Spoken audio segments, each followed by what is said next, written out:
কিচ্ছু দিয়ে আপনি পরিবারকে খুশি করতে পারবেন না। একটা জিনিস যদি দিতে পারেন সকল সুখের মূল মন্ত্র, সেটা হলো দ্বীন, তাকওয়া, আল্লাহ ভীরুতা। সেটা নিজে আগে হইতে হবে এবং পরিবারকে বসে সিদ্ধান্ত নিতে হবে আমরা কি জান্নাতে যেতে চাই কি চাই না। এটা আমাদের বিগ ডিসিশনের ব্যাপার। যদি চাই ওকে, তাহলে ওই অমুকের ছেলে সেও তো বিদেশ গেছে, কয়দিনে কত কিছু করে ফেললে, তুমি কি করলে এটা বলা যাবে না।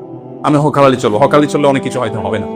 সিদ্ধান্ত নিতে হবে, পরিবারকে নিয়ে বসে আলোচনা করে দিন তাদের মধ্যে দিতে হবে। ইনশাআল্লাহ দেখবেন তারা দিনদার হয়ে উঠবে। নিজেকে এবং পরিবারকে দিনদার হিসেবে গড়ে তোলার উপায় হলো কোরআন হাদিস পড়েন, নিজে আমল করেন, ইসলাম বিষয়ে জানার চেষ্টা করেন, মানার চেষ্টা করেন, আর দিনই সার্কেল মেনটেন করেন।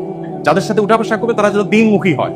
যাদের সাথে যাওয়া আসা করেন, সব টাকা পয়সা, আপনার পোলাপান যে বাসায় যায়, ওর বাপ আজকে মোবাইল নিয়ে আসছে, কালকে জামা দিয়ে আসছে, সারাদিন ভাবসাব দেখা, তো আপনার বাচ্চা এগুলো শিখবে। আপনি তাকে পরিবেশ দেন, যেখানে গেলে সে দিন শিখবে।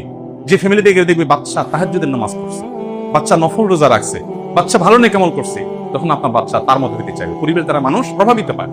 আর পাশাপাশি আল্লাহর কাছে দোয়া করা, সূরা ফুরকানের ৭৪ নম্বর আয়াত, সবার মুখস্থ, সবাই আল্লাহর কাছে পড়বো, রব্বানা হাবলানা মিন আজওয়াজিনা ওয়া যুররিয়াতিনা কুররাতা আয়ুন ওয়াজআলনা লিল মুত্তাকিনা ইমামা। খুব বেশি বেশি করে আল্লাহর কাছে দোয়া করবো ইনশাআল্লাহ।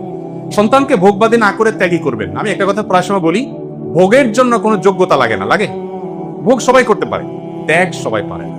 মনে রাখবেন, বিদেশে গেছেন, টাকা পয়সা দেখে সারাদিন বাচ্চাদেরকে গরু ছাগলের মতো ভোগবাদী বানাবেন না। ত্যাগ শিখান, ত্যাগ। এখন ত্যাগ শেখানোর জন্য নিজে ত্যাগ করতে হবে। আপনি ভাবসাব ছাড়া বুঝেন না, তো বাচ্চা থেকে শিখবে। তাকে শিখাবেন যে আমরা একা চোখে থাকবো না। শীত হয়েছে, তুমি একটা জামা কিনছো, তুমি একটা গরিব বাচ্চার জন্য একটা জামা কিন, তার জন্য একটা জামা দিয়ে আসো। স্যাক্রিফাইস শিখান, ত্যাগ শিখান। সবকিছু দুনিয়াতে আমরা জান্নাতে সবকিছু পাইবো। এইটা যদি শিখাতে পারেন, সন্তান ইনশাআল্লাহ দিনমুখী হয়ে উঠবে। সম্পর্কের যত্ন, দাম্পত্য সম্পর্কে উন্নয়ন এবং রক্ষা করার ক্ষেত্রে আমাদের বেশ কিছু জিনিস আমাদের লক্ষ্য করতে হবে। ১ নম্বর হলো কুধারণা থেকে বেঁচে থাকা।